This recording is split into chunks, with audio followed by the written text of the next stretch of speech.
नमस्कार, जय महाराष्ट्र. मी डॉक्टर ओंकार दिमाळी. तुम्ही माझे अनेक दुबईमधल्या माझ्या टूरचे ब्लॉग्स बघितले असतील, अनेक व्हिडिओज बघितले असतील.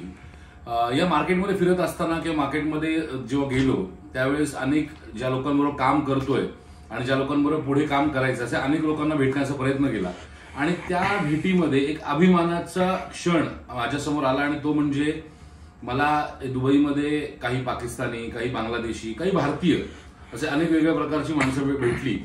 पण या सगळ्या टूरमध्ये मला एक मराठी माणूस मिळाला आणि ह्या मराठी माणसाला भेटल्यानंतर त्यांच्यावर अर्थात काही फोनवर आधी बोलणं झालं होतं, याच्यावर आधी काही ट्रेड देखील झाला होता. पण दुबई सारख्या ठिकाणी जेव्हा एखादा मराठी माणूस स्वतःचं एक अस्तित्व निर्माण करतो, स्वतःचा एक व्यवसाय उभा करतो, त्यावेळेस खरंच सांगायचं झालं तर अभिमान वाटतो. आणि सगळ्यात महत्वाचं म्हणजे हा मराठी माणूस मुंबईतला आहे. गेले 14-15 वर्ष दुबईमध्ये स्वतःचा एक यशस्वी व्यवसाय करतोय आणि ह्याच्या पुढे देखील करण्याचा अनेक प्लॅन्स आहेत, मानस आहेत. सो त्यांच्यावर आज आपण गप्पा मारणार आहोत. तुम्ही जसं थंबनेलमध्ये बघितलं असेल की Marathi exporter, Marathi importer. So याच थीमवरती आजचा पूर्ण आपला इंटरव्ह्यू असणार आहे. आपल्या बरोबर आहेत मंदार जोशी सर. मंदार जोशी सर यांची एक कंपनी आहे दुबईमध्ये, फिडलिस फूडस्टफ LLC नावानी, आणि ते 14-15 वर्ष काम करतायत. मेजरली भारतातनं अनेक प्रोडक्ट इम्पोर्ट तर करतातच आहेत, पण त्याचबरोबर इराण, इजिप्त अशा वेगवेगळ्या देशांमधनं माल इम्पोर्ट करतायत, प्रोडक्ट इम्पोर्ट करतायत. आणि सगळ्यात महत्वाचं म्हणजे क्लीन बिझनेस कसा करायचा हे त्यांच्याबरोबर बोलत असताना गेला माझ्यामध्ये एक अख्खा दिवस आम्ही त्यांच्यावर घालवलाय. क्लीन बिझनेस एखाद्या माणसाने जर ठरवलं तर मराठी माणूस काय पद्धतीने स्वतःचं एक अस्तित्व निर्माण करू शकतो परदेशात येऊन देखील. म्हणजे आजपर्यंत आपण ऐकलंय की अटकेपार झेंडे लावणं किंवा अटकेपार झेंडे लावले गेले पाहिजेत, तर ते अटकेपार झेंडे आपल्या एका मराठी माणसाने मंदार जोशी नावाच्या अटकेपार झेंडे ऑलरेडी लावलेले आहेत. सो त्यांच्याकडनं जाणून घ्या. जोशी सर नमस्कार. Thank you very much. तुम्ही सगळ्यात आधी तर वेळ दिला ते सगळ्या तुमच्या व्यक्तींना, जे तुमचे हितचिंतक आहेत त्यांना जय महाराष्ट्र. आज आपली भेट झाली, ऐकून आनंद झाला की तुम्ही शेतकऱ्यांसाठी आणि त्यांच्या ज्या संस्था आहेत त्यांच्यासाठी काम करता. इतक्या वर्षाच्या ह्याच्यात मला पहिला असा माणूस भेटला की जो शेतकऱ्यांसाठी विचार करतोय, त्याबद्दल खरंच ऐकून आनंद झाला. मुळात फिडलिस फूडस्टफ ही कंपनी माझी एस्टॅब्लिश झाली ही 5-1 वर्षापूर्वी केली मी एस्टॅब्लिश. त्याच्या अगोदर माझे दुसऱ्या कंपन्यांबरोबर टायअप करून मी काम करायचो. मुळात भारतीय लोक ही आपल्याकडे येतात बिझनेसच्या विविध टर्म्स अँड कंडिशन्स घेऊन. माझ्याकडे बरीच माणसं अप्रोच झाली आतापर्यंत, पण कोणाशी व्यवस्थित बिझनेस करावा की असा मला माणूस फार क्वचित भेटला की ज्यांच्यावर माझी आता कामं चालू आहेत ऑलरेडी. मुळात काय होतं ओंकार साहेब, दुबई म्हटल्यानंतर ग्लॅमर तसं पण ऑलरेडी लोकांच्या डोळ्यात आहेच की दुबई म्हटल्यानंतर ग्लॅमर येतच आणि त्या ग्लॅमरच्या फ्लोमध्ये लोक काम करायला येतात. ऍक्च्युली तसं बघायला गेलं तर भाजीपाल्यामध्ये किंवा ह्याच्यामध्ये जेवढे तुम्ही कमी पैसे वाचवाल तेवढे खर्च कराल तेवढे तुमचे पैसे जास्त वाचतात. पण लोक, मी आतापर्यंत ज्याप्रमाणे ओंकार साहेब बघितले त्याप्रमाणे लोक त्याचं नाही करायला आहेत की एक कंटेनर आणतील आणि त्याच्याबरोबर दुबईचा 60-70 हजार रुपये जो खर्च येतो माझ्या दृष्टीने ऑफिशियल, मग तो घेऊन येतील. त्याच्यामध्ये काय त्यांना प्रॉफिट मिळत नाही आणि मग नंतर लोक म्हणतात की आमचे दुबईमध्ये पैसे गेले. त्याला अनेक कारणं आहेत, दॅट इज नन ऑफ ए. पण बेसिकली फिडलिस फूडस्टफ ही कंपनी जी आहे ही आम्ही याच्यातनं मी आज पण त्याच टर्म्सवर काम करतो की लोकांनी जर माल पाठवला तर लोकांना त्यांचं पेमेंट मिळालं पाहिजे. मग तुम्ही भले लॉसमध्ये आलेले असाल किंवा कसे असाल. बघा, कमिशन बेसिसला नॉर्मली मी बिझनेस करतो 5% कमिशन घेऊन. तर त्याच्यामध्ये मार्केट अप्स अँड डाऊन्स होतात, कधी लोकांचे पैसे जातात, कधी लोकांना एक्स्ट्रा पैसे पण मी दिलेले आहेत बरेच वेळा. त्याच्यामध्ये असं नाहीये की गेलेलेच आहेत म्हणून, लोकांनी पैसे पण कमावलेले आहेत त्याच्यामध्ये. पण ती देण्याची हे पाहिजे ते आपण आतापर्यंत केलेलं आहे, त्यामुळे आपलं नाव अजूनपर्यंत मार्केटमध्ये आहे. ही पहिली गोष्ट. दुसरं मला तुम्हाला विचारायचं आहे की मराठी मुलं किंवा मराठी शेतकरी ज्यावेळेस विचार करतात की आम्हाला एक्सपोर्ट करायचं, आता झालंय का आपल्याकडे एक्सपोर्ट म्हटलं की पहिला विचार येतो दुबई, की दुबई जवळ आहे किंवा whatever the reasons are, की दुबईमध्ये व्यवसाय करावा. पण ते करत असताना सगळ्यात मोठी भीती येते ती म्हणजे पैसे बुडण्याची. याच्यामुळे एक्सपोर्ट बिझनेसला लोक शिव्या घालतात किंवा एक्सपोर्ट बिझनेस नको का, आता पैसे बुडतात. तर आपल्या मराठी मुलांनी, मराठी तरुणांनी, शेतकऱ्यांनी स्वतःचा व्यवसाय करत असताना पैसे बुडू नये यासाठी त्यांनी काय केलं पाहिजे? बघा, मुळात काय माहितीये का साहेब, याच्यामध्ये असं आहे की पैसे बुडतात का याची कारणं मी तुम्हाला माझ्या इतक्या वर्षाच्या अनुभवावरनं सांगतो. आता समज कोणी माणूस तुमच्याकडे अप्रोच झाला, तो दुबईला आला, त्याने एक कंपनी सांगितली XYZ कंपनी आणि ही माझी कंपनी सगळी डिटेल दिली. तो माणूस आला, इकडे आल्यानंतर अरे 5% कमिशन कशाला म्हणून तो विकणाऱ्या माणसावर अप्रोच होतो. तो माणूस म्हणतो सेठ एक काम करता हूं ना, मैं तुमको 2.5% मैं करके देतो. हा माणूस पुढच्या वेळेस त्या माणसाकडे पाठवतो. त्या माणसाकडे स्वतःची कंपनी नसते, त्या माणसाची क्रेडिटॅबिलिटी नसते, काही नसतं त्याच्याकडे. तो माणूस फक्त मार्केटमध्ये उभा राहून माल विकत असतो आणि त्याला ते पैसे खायचेच असतात. मराठी माणूस पैसे गेल्यानंतरची चौकशी करतो ना की हा माणूस कामाचा आहे नाही कामाचा आहे, हे काम करायच्या अगोदर नाही करत. ही पहिली सगळ्यात मोठी चूक आहे त्यांची आजपर्यंतची. विचारच नाही करत की काय करायचंय आपल्याला किंवा काय नाही करायचंय. आपल्याला पैसे वाचवायचे की आपण पैसे टाकतोय ते योग्य माणसाच्या हातात जातात की नाही. आता माझ्याकडे बऱ्याच केसेस असे आले आहेत पैसे गेल्यानंतर की माझ्याकडे अप्रोच होतात, मंदार साहेब काय मदत करा. मी त्यांना सिंपल प्रश्न विचारतो, साहेब तुम्ही जेव्हा माल सप्लाय केला तेव्हा तुम्ही मला विचारलं की या माणसाची क्रेडिटॅबिलिटी आहे की नाही पैसे देण्याची. बरं, दुसरी गोष्ट, एका कंटेनरचे पैसे नाही आले साहेब, त्याच्यानंतर दुसरा येतो, तिसरा येतो, चौथा येतो, मग पैसे नाही आले 4 कंटेनरचे की म्हणतात नाही नाही दुबईला पैसाच नाही आहे. अरे पण साहेब तुम्ही तुमच्यामध्ये जी पैसे कमवण्याची हे की तुमच्यामध्ये ग्रेडिनेस आहे की तुम्हाला पैसे मिळत आहेत तर काय करायचं, मग त्यावेळेस चालू होतात हे पैसे बुडवण्याचे धंदे. नॉर्मली हे काय करतात की आता समज एक XYZ माणसाकडे अप्रोच झालं, त्या माणसाची स्वतःची कंपनी असे, इथे कंपनी एस्टॅब्लिश करणं म्हणजे खाऊचं काम नाही. आम्हाला गव्हर्नमेंटची लायसन्स फीस भरायला लागते, आम्हाला स्पॉन्सरचे पैसे द्यायचे असतात, आम्हाला ऑफिसचा खर्च असतो, आमच्या हाताखाली काम करणाऱ्या स्टाफचा खर्च असतो, या सगळ्या गोष्टी धरल्या जातात. पण ज्याला पैसेच खायचे त्याच्या मागे कोणच नाही, त्याच्या मागे ना आई ना बाप कोण नाही, त्यामुळे त्यांना ते खायचेच आहे.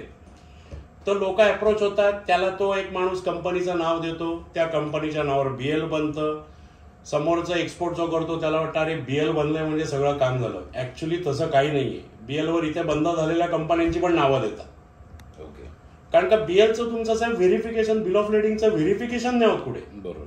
इकडे आल्यानंतर तो माणूस काय करतो, त्या पार्टीकडनं NOC घेतो ज्यांच्या नावावर BL आलेलं आहे, त्याची लोइटरेड किंवा हे असतातच खोटेपणा, त्यांचे ज्याला खोटं काम करायचं त्याच्याकडे सगळी कागदपत्र.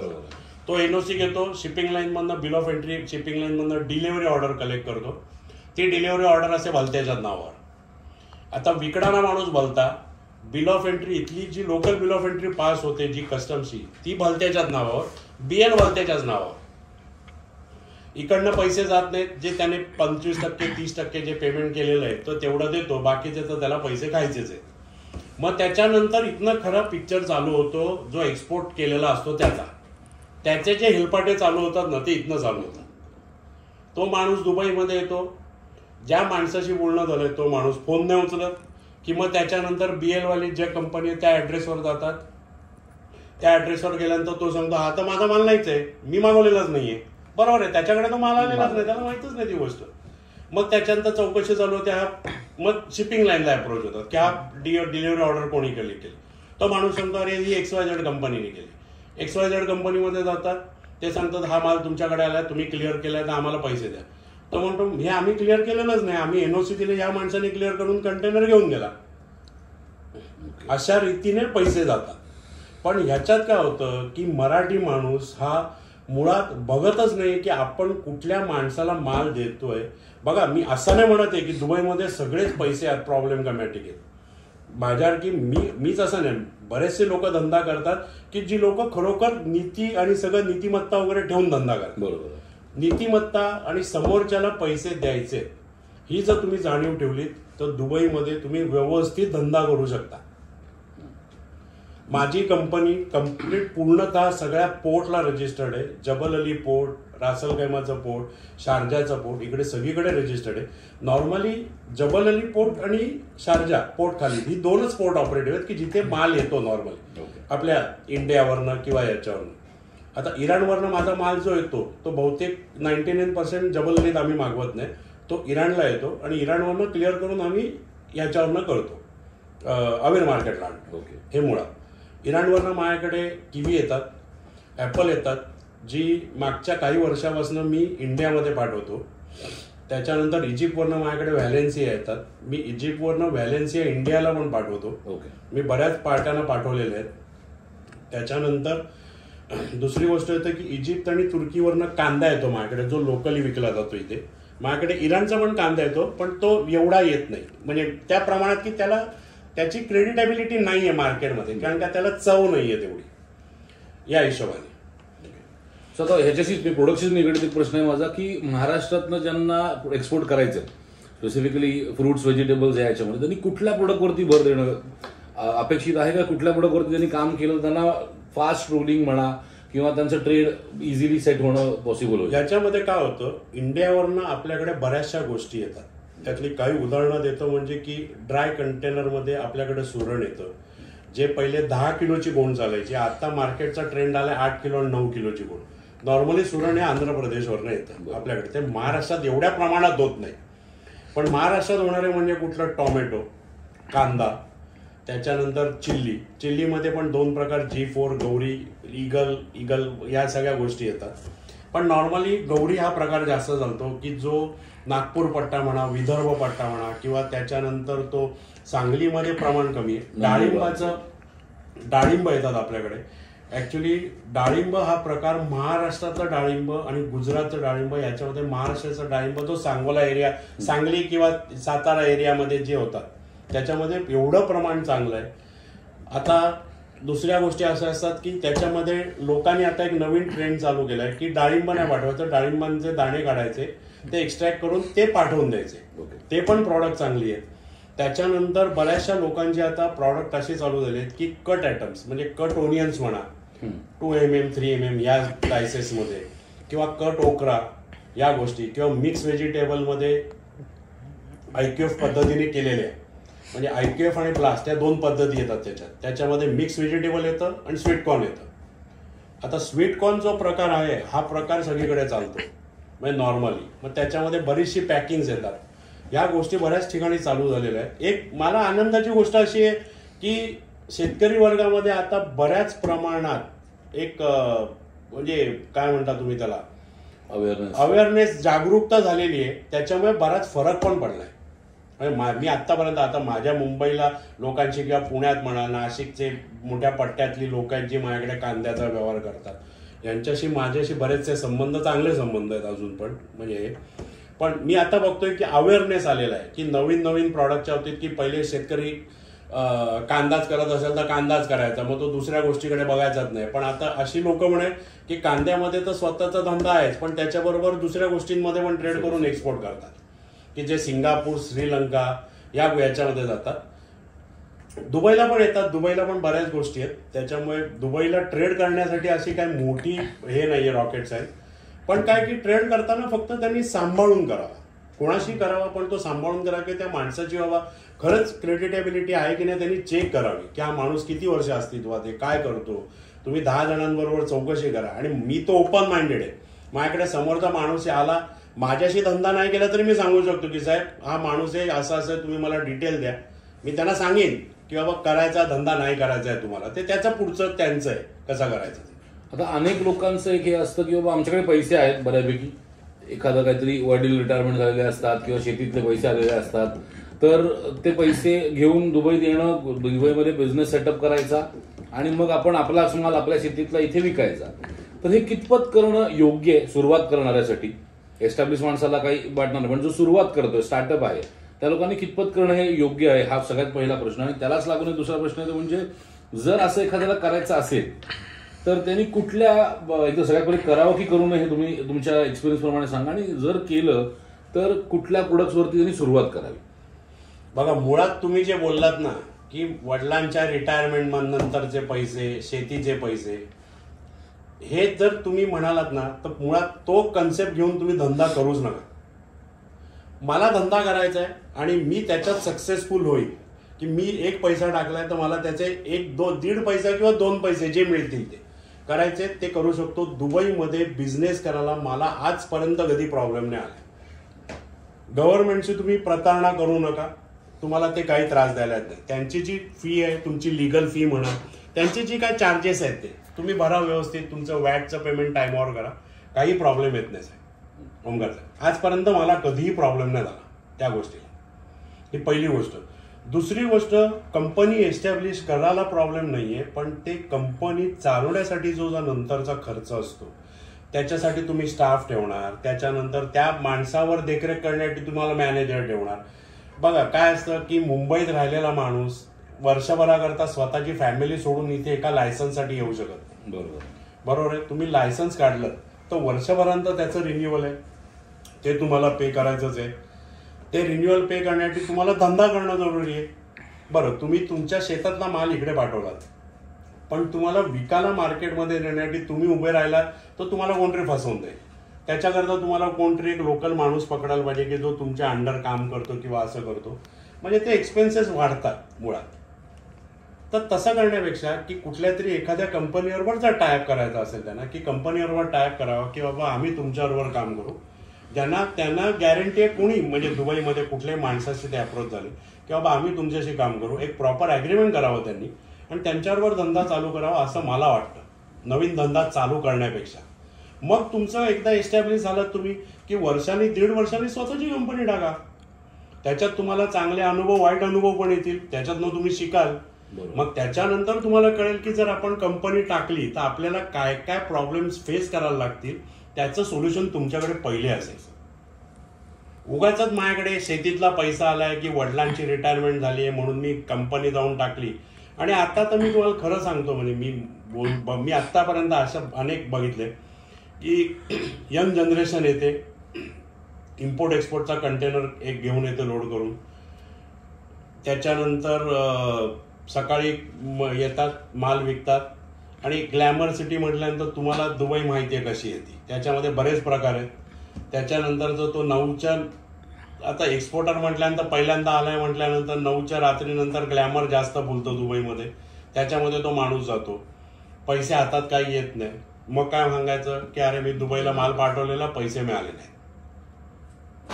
याच्यामध्ये बदनाम दुबई. म्हणजे स्वतः त्या माणसाने काय केलं ते कारण का घरच्यांना सांगायचं नसतं. बरोबर.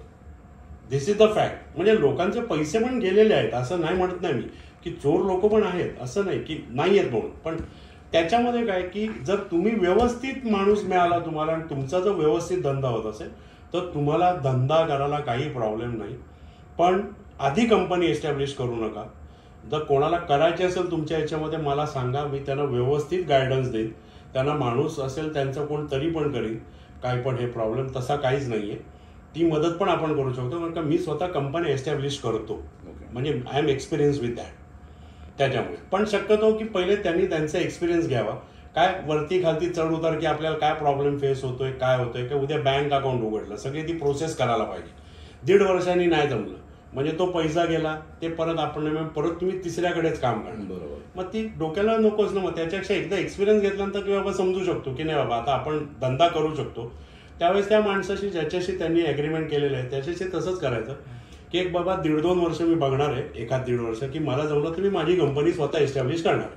मग तो पण माणूस ओपन माइंडेड राहतो की बाबा हा आपल्याबरोबर इतके दिवस धंदा करणार आहे, नाही झालं तर बाबा तुझ्याबरोबर कंटिन्यू करतो, संपला विषय. सतत तुम्ही मगाशी चढ उताराचा विषय केलात. आता होतं काय, इंडियामधनं इथे पाठवण्यासाठी साधारण 7 ते 8 दिवस जातात पूर्ण कंटेनर इथे यायला. तर जे नवीन आहेत किंवा जे शेतकरी आहेत त्या लोकांनी त्यांचा माल पाठवत असताना काय कॅल्क्युलेशन्स करावे, काय बघावं की जेणेकरून माझा माल इकडनं तिथे गेल्यानंतर किंवा मला पॉझिटिव्हमध्ये जाईल, निगेटिव्हमध्ये जाणार नाही. कारण बऱ्याच वेळा काय होतं, एखादा कोणतरी इकडनं फोन करून सांगतं की बाबा इकडनं पाठव कांद्याच्या कंटेनर किंवा पोमोग्रेनेटचे कंटेनर, इथे माल रेट चांगला आहे, तिकडनं भरला जातो, त्या सगळ्या प्रोसेसमध्ये 7-8 दिवसमध्ये निघून जातो आणि इथे कंटेनर पोहोचेपर्यंत 10 रुपयाचा भाव 5 रुपये 6 रुपयावर जातो आणि कंटेनर तिकडे निघाल्यानंतर मायनसमध्ये असतो. सो हे अवॉइड करण्यासाठी काय करा? तुम्ही मगाशी बोललात की कोणीतरी फोन करून सांगतात पोमोग्रेनेटचा रेट 28 आहे, तुम्ही कंटेनर पाठवा. बरोबर आहे. फोन घेणारा माणूस हा विचार नाही करत की फोन करणाऱ्यासारखे जर आपल्याला ओमकार साहेब एकटेच फोन नाही करणार, असा प्रत्येक माणूस फोन करेल. म्हणजे 100 माणसांनी फोन केले तर 100 पोमोग्रेनेटच्या कंटेनर आल्यानंतर इथे भाव राहणार आहे का? नाही राहणार. ही लोक विचारच नाही करत. नाही 28चा रेट आहे ना, आजचा रेट, कंटेनर पोचणार 7 दिवसांनी, म्हणजे तो आता माल प्रोक्युरमेंट करणार, त्याच्यानंतर तो माल भरणार, त्याच्यानंतर प्री कुलिंग करणार, म्हणजे त्याच्यात 3 दिवस गेले. बरोबर आहे. त्याच्यानंतर तो कंटेनर भरला जाणार, कंटेनर भरल्यानंतर तो शिप होणार, म्हणजे त्याच्यात 1 दिवस गेला, म्हणजे 4 दिवस तसेच गेले आणि पुढचे 6 दिवस, 10 दिवस ते गेले, 1 दिवस इकडे लोकल क्लिनिकला, 11 दिवस गेले. 11 दिवसानंतर तुमच्या बरोबर व्हेसलला बाकीच्यांचे 50 कंटेनर आले असतील, तो 28चा रेट मिळतो 8ला. तेवढी तुमचा खप पण पाहिजे ना दुबई मार्केटला. दुबई मार्केटला काय लोकांचे 50 कंटेनर म्हणून काय लोक तिथे तुटून नाही पडणार, अरे 50 कंटेनर आले घेऊन ठेव. मग त्याला ऑप्शन काय की मग तो कार्गो जातो एक तर लॉसला, बरोबर आहे. मग समोरचा माणूस एक्सपोर्टर दुसऱ्याच्या दुबात राहत नाही, आणि नाहीतर मग तो कार्गो तुम्हाला टाकायला लागतो कोल्ड स्टोरेजला. कोल्ड स्टोरेजमध्ये कार्गो गेल्यानंतर तरी पण प्राइस तर वाढणारच आहे. मी काय करतो नेहमी की आता फॉर एक्झाम्पल आता सुरणचा रेट भरपूर पडलेला आहे. सुरणचा रेट चालू आहे आता माझ्या हिशोबाने 14 सांगतायत, पण 14ला काय विकला जात नाहीये.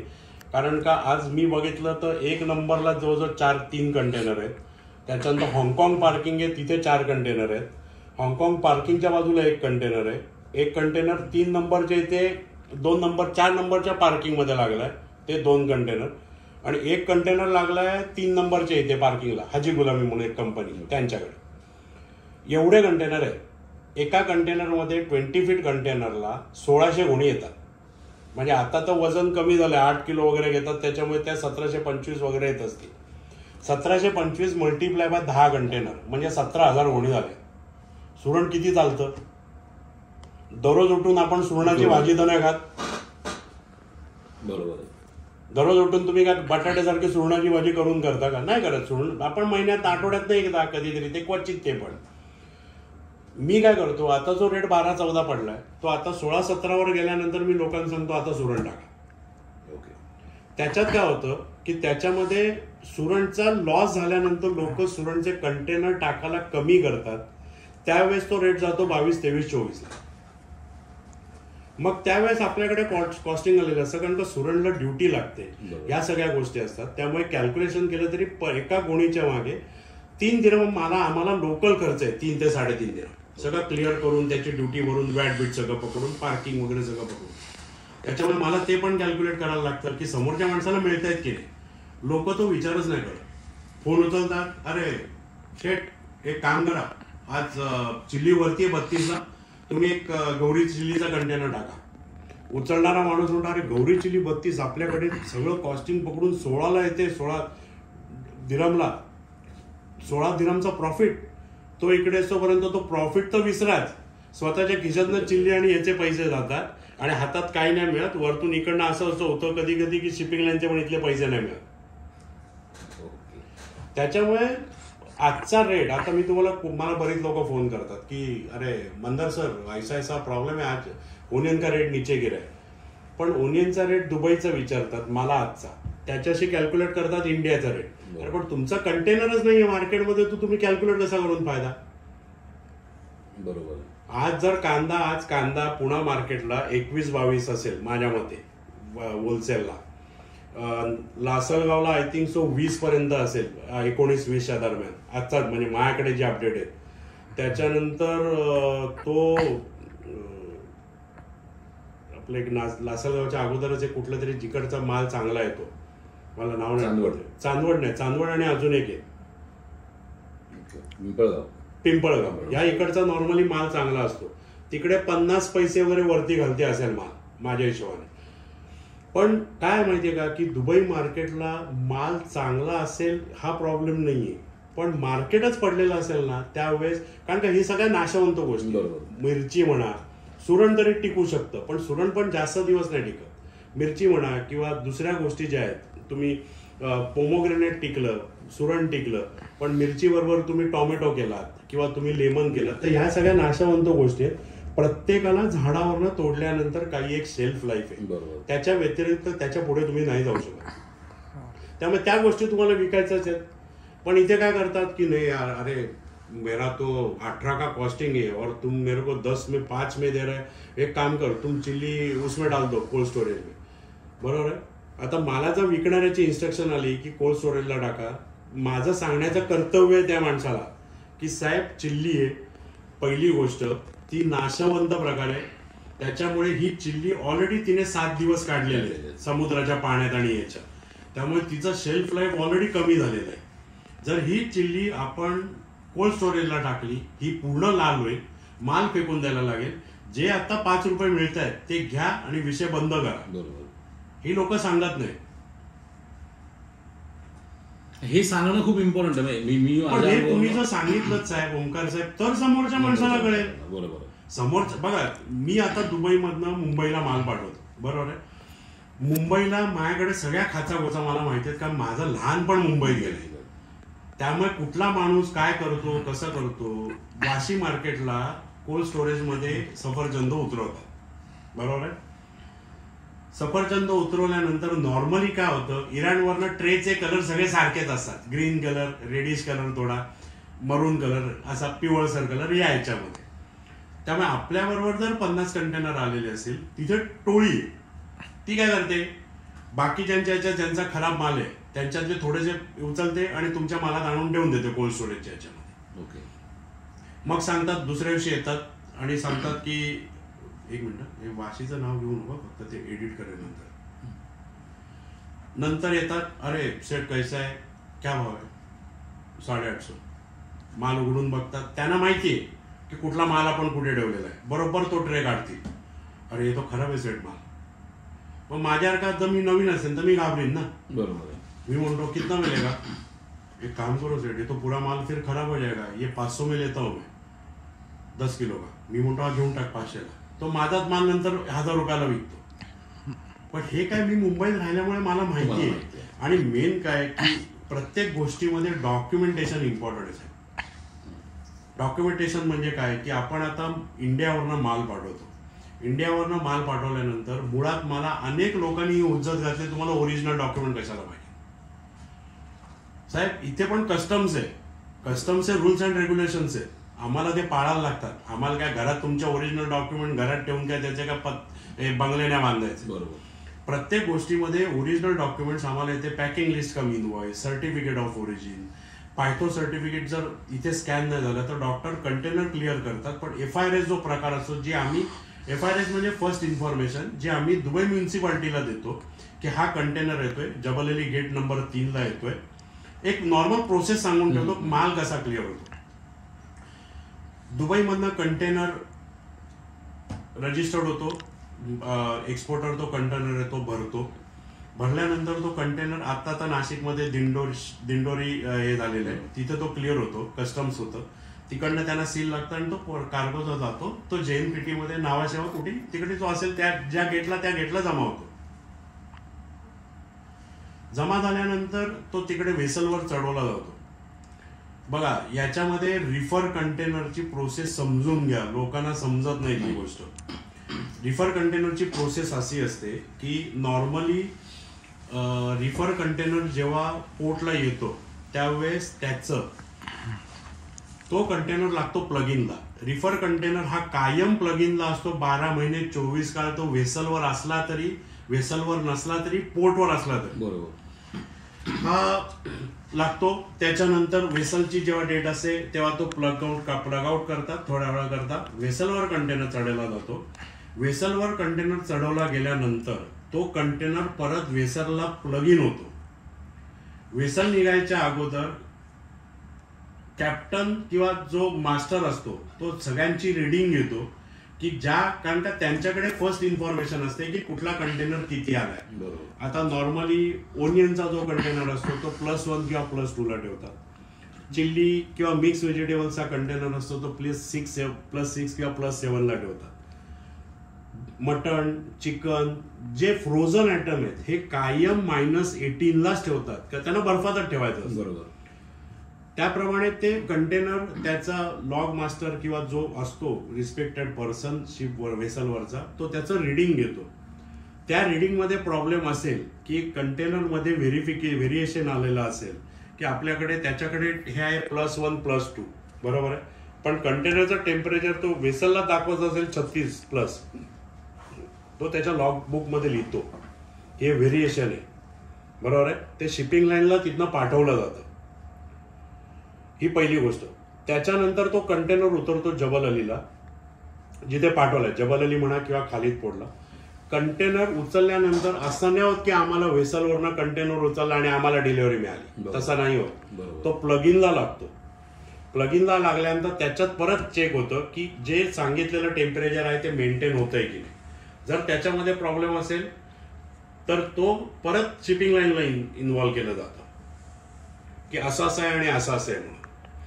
त्याच्यानंतर काय होतं की आम्हाला इंटिमेशन येतं, आम्हाला पार्टीकडनं BL आलेलं असतं, original invoice, original packing list, certificate of origin आणि पायथो सर्टिफिकेट, या गोष्टी आलेल्या असतात. त्या बेसिसवर आम्ही शिपिंग लाईनला अप्रोच होतो. जो त्यांचा एजंट असेल ते, आम्ही त्याच्याकडनं डिलिव्हरी ऑर्डर कलेक्ट करतो. डिलिव्हरी ऑर्डर कलेक्ट केल्यानंतर मग आम्ही त्याची प्रोसेस करतो, जी कस्टम्स वगैरे या गोष्टी. याच्यानंतर काय होतं की हा जेव्हा कार्गो आम्हाला काढायचा असतो त्यावेळेस दुबई म्युन्सिपाल्टीला आम्हाला एक FIRS टाकायला लागतं, म्हणजे फर्स्ट इन्फॉर्मेशन. त्याच्यामध्ये कंटेनर नंबर येतो, त्याच्यामध्ये मी समज कांदा आणला असेल तर कांदा किती किलो पॅकिंग आहे, टोटल वजन किती आहे, या सगळ्या गोष्टी होतात.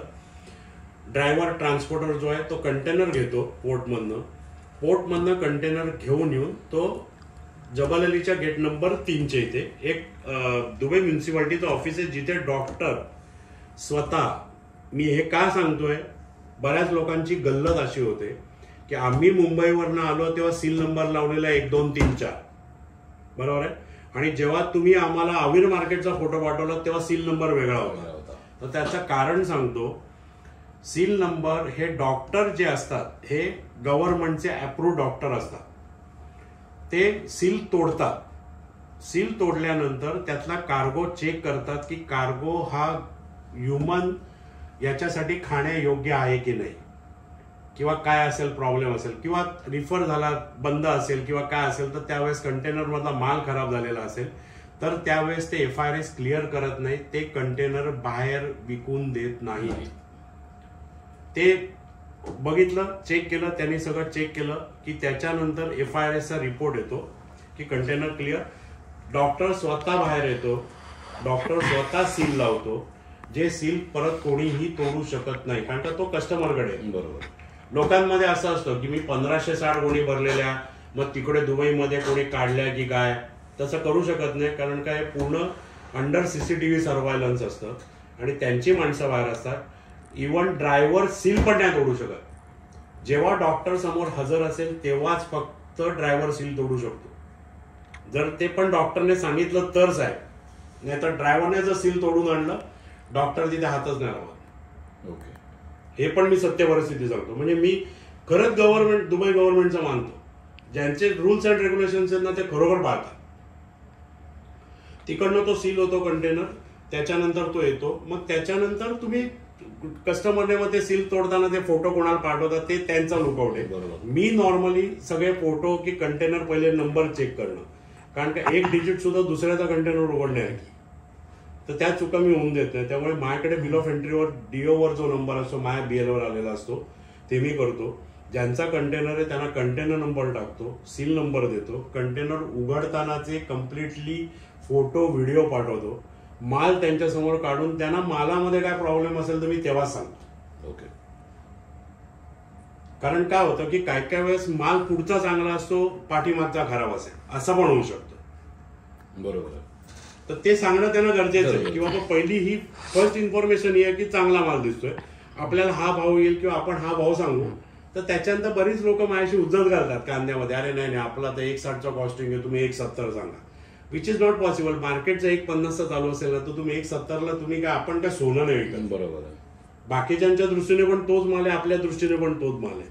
तर मी त्यावेळेस सांगतो कस्टमरला नॉर्मली की साहेब एवढा नाही येणार, आपण 155 160 पर्यंत सोडून देऊ, ठीक आहे. प्रॉफिट जर उद्या वाढलं तर मी नॉर्मली असं करतो की कंटेनर उघडल्यानंतर मी नॉर्मली बोनी, आपल्याकडे जो बोनी प्रकार आहे तो मी बोनी करण्यासाठी जो कस्टमर येईल समोर त्याला एखादी गाडी देऊन टाकतो. ओके. मग नंतर पाहिजे तो होल्ड करा, मग तो 1-2 दिवस राहिला तरी चालेल, काय प्रॉब्लेम नाही, माझं असं मत आहे. पण उगाच आलेलं गिराईक समोर हे करणं, मग त्याच्यानंतर म्हणजे तुमच्या घरात लक्ष्मी येते आणि तुम्ही तिला लाताडताय अशी होते. म्हणजे मराठी माणूस माझा त्या गोष्टीवर जरा विश्वास आहे म्हणून, बाकी काही नाही. तर तुम्ही ऍक्च्युली जे फॅक्ट्स आहेत त्या सांगितल्यात त्याबद्दल आणि परखडपणे सांगितल्यात. बऱ्याच वेळा काय होतं अनेक ठिकाणी असं बघितलं जातं की व्हिडिओज आहेत, लोक फार छान छान बोलतात, पण तुम्ही परखडपणे सांगितलं त्याबद्दल तुमचे मनापासून साहेब परखडपणे सांगणं जरुरी आहे, कारण का ही जागरूकता जर होते तर आपल्या दृष्टीने पण पावलं उचलली गेली पाहिजे. बरोबर, absolutely. आणि प्रत्येक कंटेनरमध्ये प्रॉफिट येईल हे तुम्हाला जर सांगितलं ना कोणी, तर मी खरंच सांगतो तसं कधीच होऊ शकत नाही.